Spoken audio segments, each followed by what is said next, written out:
De volta com o Manhã no Ar e as principais notícias do dia. São exatamente 6 horas e 48 minutos. Fique atento ao horário para não perder o seu compromisso. E não é de hoje que os camelões que foram tirados das ruas de Manaus reclamam de prejuízos por conta das galerias populares. Os ambulantes sentem no bolso a falta de clientes e de investimentos. Pessoas que faturavam pelo menos R$300 por dia agora não lucram nem a metade disso. As pessoas passam, olham, mas não entram. Até hoje, a prefeitura não conseguiu vencer essa barreira e levar público e lucro para dentro das galerias populares. Mais de 1.000 trabalhadores deixaram o comércio informal nas ruas para se alojar em 3 camelódromos. Pais e mães de família que acreditaram na promessa de dias melhores. Perdeu-se a dignidade e onde nós estamos é difícil de rever essa dignidade. O projeto das galerias populares tinha 2 grandes objetivos: levar dignidade aos vendedores ambulantes e desocupar as calçadas do centro. Passados 4 anos, os permissionários se dizem iludidos, enganados. E, ao que tudo indica, a paciência deles está perto de acabar. Na quarta-feira, permissionários da Galeria T4, na Zona Leste, fizeram uma manifestação para cobrar respostas à prefeitura. Eles querem saber quando o espaço vai receber loteria, agência bancária e outras lojas âncoras e se até lá vão continuar a receber o auxílio de R$1.000 por mês. Na Galeria dos Remédios são 220 boxes. Mais da metade fechou por falta de clientes. Para o Sindicato dos Vendedores Ambulantes, boa parte da categoria não acredita mais no projeto. Uma hora a gente sabe que toda a paciência acaba. E aí, infelizmente, o que era sonho acaba se tornando pesadelo. Gente que faturava R$300 por dia nas ruas, agora ganha R$20, R$30, às vezes nada. Enquanto isso, aos poucos, as calçadas voltam a ser ocupadas, inclusive por imigrantes. Deusiane critica a falta de fiscalização dos novos ambulantes e não aceita pagar o preço pelos erros de um projeto criado pelo prefeito. Honre com seu compromisso, porque nós, pais e mães de família, não aguentamos mais viver da forma que vivemos. Nós precisamos de dignidade, de honra. Nós não saímos dos nossos locais para passar necessidade, fome, porque lá onde eu trabalhava, eu nunca passei necessidade. Situação extremamente complicada, né, para essas pessoas que trabalham nessas galerias. E sobre esse assunto a gente conversa ao vivo com o Cleiton Pascarelli, que continua lá na 93.1, a FM O Dia. Oi, Cleiton. Bom dia. Bom dia. A gente acabou de mostrar aqui uma reportagem sobre a frustração e a revolta de ambulantes que deixaram, os camelões, né, que deixaram as ruas do centro da cidade, ocuparam as 3 galerias que funcionam na cidade e hoje tem muitos prejuízos. E aí esses prejuízos acontecem porque o poder público não conseguiu, em 4 anos, fazer com que as pessoas fossem para as galerias, né? Um dos atrativos seria colocar parque, loteria, algum tipo de serviço que levasse as pessoas para esses locais, porque a gente não tem esse hábito cultural, né? A gente encontra as coisas na rua. Exatamente. E o outro problema aí é a precariedade que eles vivem hoje, né? De não conseguir esse rendimento que se tinha antes e outras pessoas estão na rua ocupando o espaço que antes eles ocupavam. Então, nenhum dos problemas foi resolvido. Nenhum dos problemas. Eu vou trazer aqui, para contextualizar um pouco esse nosso papo, Adriane, uma história que aconteceu em Brasília.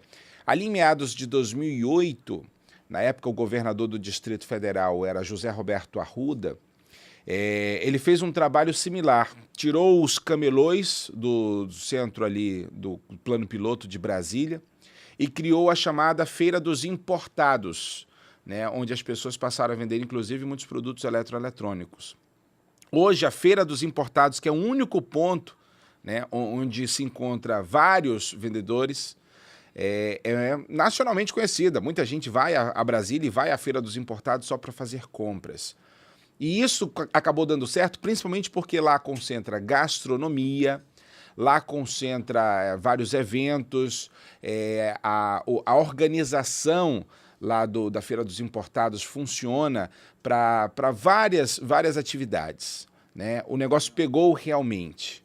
Aqui em Manaus se descentralizou muito. Hoje existem pelo menos 4 shoppings populares, né? Não existe um incentivo do poder público, eu digo aqui da Prefeitura de Manaus, simplesmente jogaram os camelôs lá, prometeram mundos e fundos e não cumpriram nada, não cumpriram nada. Né?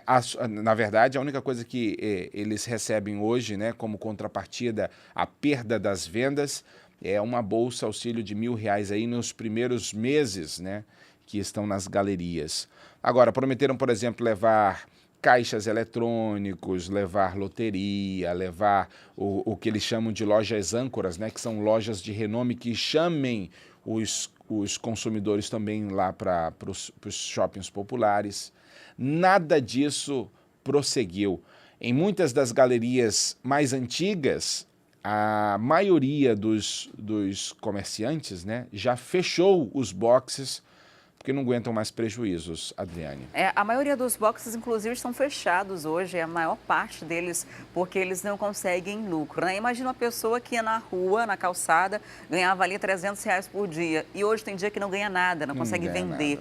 E eles se sentem enganados, porque além de não ter esse fluxo migratório de clientes para dentro das galerias, e aí isso é uma questão cultural também, como eu falei antes, mas também de falta de incentivo, não existe uma fiscalização eficiente. Lá na Eduardo Ribeiro, que era uma rua repleta de camelôs, não tem mais camelô. Mudou o tipo de venda por lá, são ambulantes. Eles andam ali com uma banquinha pendurada ao corpo e vendem de tudo. Então, você que está ali com pouco tempo transitando no centro da cidade, chega, compra ali na calçada mesmo. Você não vai se dar o trabalho de procurar um local específico para conseguir fazer essa compra, porque não tem nenhum posicionamento específico, né? Em nota, a Prefeitura de Manaus informou que os camelôs nas galerias populares passam por todos esses problemas por causa da crise econômica que afetou todo o comércio. Diz também que são feitas campanhas publicitárias e ações dentro dos centros de compra para aumentar o fluxo de pessoas. Por fim, destacou que todos os permissionários recebem um apoio financeiro, que foi isso que você citou ainda há pouco,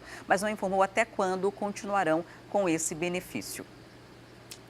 É isso, né? É isso. Lamentavelmente, eu inclusive comentei mais cedo aqui, lendo essa notícia, falando a respeito desse assunto, que os camelôs, né, os ex-camelôs, digamos assim, os novos empreendedores, tem uma paciência de Jó. Eu nunca vi tanta paciência. Vamos ver até quando vai. A gente espera que isso se resolva enquanto o poder público não tomar nenhuma providência. Nós, população em geral, a gente pode ajudar essas pessoas indo até esses locais, né, fazendo compras, aproveitando. Pelo menos observando, incentivo, né? Pelo menos conhecer. Muita gente sequer entrou em uma das galerias. Exatamente. Agora, falando em compras, a cesta básica em Manaus teve a maior queda do país. A gente lendo o título parece muito bonito, né? Maior queda do país. Mas de prático foi menos de 1%. 0,82%. E somente em Manaus e em Belo Horizonte, lá em Minas Gerais, houve queda na cesta básica. Em 18 capitais do Brasil, houve aumento. E aqui em Manaus caiu graças ao preço do feijão, do arroz, do tomate, do óleo, do pão francês, da farinha, do leite, da banana e da manteiga. Apesar de que esses últimos aí, farinha, leite, banana e manteiga, nos últimos 12 meses, né, no último ano, tiveram altas, e isso encarece um pouco a cesta básica aqui de Manaus. Hoje está em torno de R$ 357,71, né? Isso a cesta básica que uma família de 4 pessoas ali, 2 adultos e 2 crianças, consumam sempre.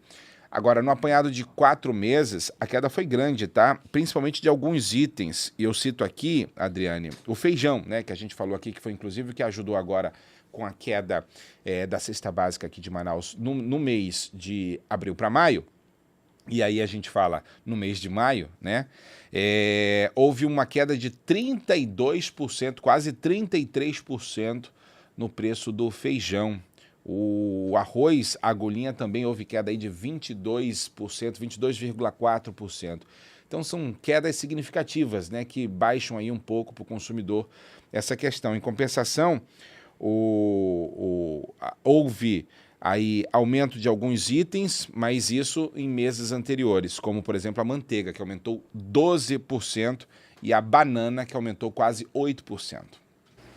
Tá certo, Cleiton. Muito obrigada pela participação. Excelente dia para você e para os ouvintes da 93.1. Para todos nós. Tchau, tchau. Até amanhã. Bom dia, até amanhã. E olha, a gente estava falando agora da cesta básica, né? Mas referente ainda ao período de abril. Imagina só quando sair esse resultado da cesta básica de maio e de junho, que teve greve dos caminhoneiros e que tudo aumentou, principalmente hortaliças, frutas e verduras. E agora, um alerta para a saúde. Uma pesquisa feita em 9 países mostra que menos de 1/3 dos alimentos industrializados podem ser considerados saudáveis. E tem mais, entre os itens analisados, só 14% atendiam a critérios da Organização Mundial de Saúde. Nas prateleiras do supermercado, eles estão sempre à vista. Mas os industrializados escondem vários perigos à saúde. Um levantamento feito em 9 países e publicado em Londres mostra que menos de 1/3 desses alimentos que consumimos todos os dias podem ser considerados saudáveis. Infelizmente, faz mal à saúde por esse alimento ele ter o maior teor de sódio, acidulante, edulcorante, emulsificante. E esses alimentos que também contêm gordura trans, açúcares, carboidratos, infelizmente, ele vai causar o maior dano à saúde, que vem o quê? Acontecer a hipertensão arterial, algum problema relacionado à diabetes. Só que isso, geralmente, o consumidor, quando ele vai usar esse alimento em excesso. Então, a indústria brasileira, ela produz o alimento. Por que ela coloca mais sódio no alimento? Para ele ter maior vida de prateleira. O estudo, chamado Acesso ao Índice de Nutrição, analisou mais de 20 mil produtos em países como Austrália, China, Índia, Reino Unido e Estados Unidos. O levantamento levou em conta fatores como presença de sal, açúcar e gorduras saturadas. O macarrão instantâneo, por exemplo, é um dos alimentos que mais preocupa por ter alto teor de sódio.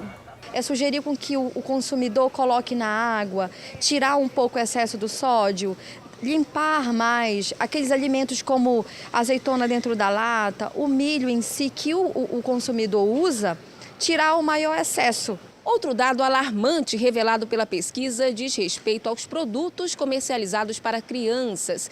De acordo com o levantamento, entre as comidas e bebidas analisadas, apenas 14% obedeciam aos critérios da Organização Mundial da Saúde. Em muitos casos, avisos básicos, como aquele que diz que crianças menores de 6 meses só devem ser alimentadas exclusivamente com leite materno, ficaram omitidos. Por isso que nós batemos sempre de frente, orientando o consumidor a ler o rótulo do produto. Geralmente na frente do rótulo agora já existe, contém glúten, não contém glúten, 0 açúcar, proteínas com percentual que vem na embalagem. Então agora existem esses produtos que já têm essas informações nutricionais vendidas na frente, que quando você vira o produto, ali estão contidos essas informações que estão na frente. A recomendação dos especialistas é diminuir ao máximo o consumo de ultraprocessados. Para a nutricionista, é preciso desembalar menos e descascar mais. O nosso fator primordial é sugerir com que o consumidor vá às feiras livres, onde tem produto orgânico, onde tem aquele produto natural, onde tem as raízes, onde tem os peixes, as proteínas mais adequadas. Então, é sugerir com que o consumidor entre para um ramo positivo, levando a saúde, levando longevidade, levando a qualidade de vida. E desde o último dia 30, o sinal analógico de TV foi desligado. Mesmo assim, alguns beneficiados com kit de conversão digital ainda não retiraram o material. E ainda dá tempo. Quem traz os detalhes para a gente é a Thea Morel. Thea, qual é o procedimento para ter acesso aos kits? Adriane, o procedimento continua o mesmo de antes do desligamento do sinal de TV analógico que aconteceu aqui em 3 municípios do Amazonas, né? A gente teve o desligamento em Manaus, em Careiro da Várzea e em Iranduba. Nessas 3 localidades já não é possível mais assistir TV da maneira como era antigamente. Você precisa ter agora o conversor digital. E a gente passou bastante tempo aqui lembrando todo mundo de que esse conversor, assim como a antena própria, né, que poderia ser utilizada para captar o sinal, estariam disponíveis principalmente para aquelas pessoas dos programas sociais. Essas pessoas têm o direito de receber esse kit e apesar do sinal analógico já ter sido desligado nessas localidades, essas pessoas ainda podem receber o kit. O procedimento é o mesmo. Você pode entrar no site www.sejadigital.com.br/kit, fazer o pedido do seu kit, isso se você fizer parte de algum programa social mantido pelo governo, ou você pode também ligar para o 147. Nos dois casos, você precisa falar com a pessoa, você precisa entrar em contato com a central de atendimento para poder fazer o agendamento. Esse agendamento vai checar se você está dentro das condições técnicas para receber esse kit de conversão gratuito, e depois que você faz esse agendamento, você recebe esse kit em casa. A única coisa que mudou é que até o dia 30 de maio tinha aquela promoção que você recebia um número, você estaria concorrendo a R$2.000, enfim. Essa promoção, quando você liga o conversor digital, ela não está mais disponível, mas o kit está sim disponível. A gente teve aqui no Amazonas pelo menos 240 mil kits já distribuídos, tem um kit para gente que ainda tem esse direito, e esses kits eles estarão sendo distribuídos em 30 dias. A gente teve uma entrevista na semana passada justamente para falar isso, na virada do desligamento do sinal analógico, né, no sinal digital definitivo aqui nesses 3 municípios, e foi dito que esses kits vão estar disponíveis por 30 dias, mas ainda assim até o fim de junho, somente é o prazo máximo para que você possa fazer esse agendamento. E como tem esse processo de que você precisa fazer o agendamento para depois receber o kit, demora um tempinho até que você possa realmente ter acesso a essa TV digital.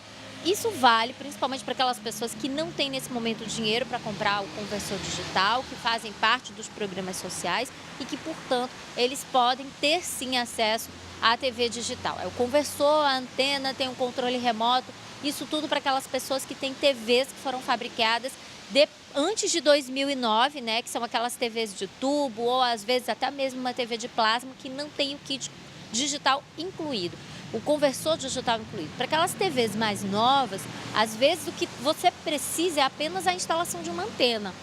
E aí, toda essa necessidade de saber que se você precisa do conversor, da antena, que tipo de equipamento que você precisa, é feita também pelos técnicos da Seja Digital depois desse agendamento. O importante realmente é você procurar o serviço, principalmente se você tiver direito, porque depois de 30 de junho, depois do fim do mês de junho, aí já não tem mais jeito. Você vai ter realmente que investir se você quiser assistir os canais de TV aberta, como é o caso da Crítica, que está pegando no 4.1. Adriane. É bem provável que muita gente acha que a TV parou de funcionar, né? Está com problema, quer levar uma oficina esses dias. Vamos só reforçar aqui para todo mundo que está acompanhando a gente. Quem já está achando isso, quem não se adaptou, já não está assistindo, né? Mas tem gente que pode avisar o vizinho, o familiar, que está com esse problema, que acha que está com problema de televisão. Quais são os municípios que a TV digital, que a TV analógica não funciona mais? Bom, nós temos reforçando aqui Iranduba, Careiro da Várzea e aqui Manaus. Se você tem algum vizinho que fez esse comentário, minha TV não está pegando, desde a semana passada eu não consigo mais assistir TV aberta, está com algum problema, você pode dar realmente essa dica para o seu vizinho, para o seu parente. Olha, é porque o sinal analógico, que é aquele sinal, não pega mais. Você precisa de uma antena, precisa de um conversor, e isso está sendo distribuído gratuitamente para algumas pessoas. Tem critérios, realmente, não é só quem participa de programa social, mas principalmente para essas pessoas. Tem alguns critérios também de vulnerabilidade social. Então, se você ligar para o 147, uma ligação que é muito simples, muito rápida, você vai entender que critérios são esses, ou de repente até conseguir uma orientação, né, Adriane? Não, a sua TV você comprou mês passado, mas ela não está mais funcionando. É porque você precisa de um outro tipo de antena. Às vezes é a sua antena, que é aquela antena mesmo que você coloca em cima da casa, que não tem capacidade para pegar esse sinal digital. Às vezes você precisa também de uma antena de qualquer maneira para passar pelo conversor digital que já está na sua TV, se a sua TV for nova, né? Enfim, cada caso é um caso, o importante é conseguir orientação. Tá certo, Teia. Muito obrigada pelas informações. E você gosta de arraial, comida típica dessa época do ano? Enfim, o nosso roteiro do dia de hoje, a gente vai trazer dicas de festas juninas espalhadas por Manaus. O Manhã no Ar volta em instantes. Até já!